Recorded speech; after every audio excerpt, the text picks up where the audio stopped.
એઠા બેસી જાઓ હવે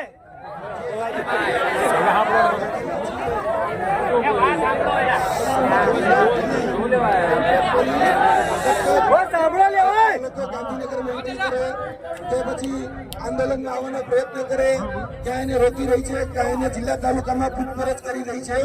એ રીતે મારી પણ પૂછપરછ ચાલુ હતી કે ભાઈ મુદ્દો શું છે, શા માટે વિદ્યાર્થીઓ ભેગા થયા છે. એટલે આગળમાં થોડું મોડું થયું, પરંતુ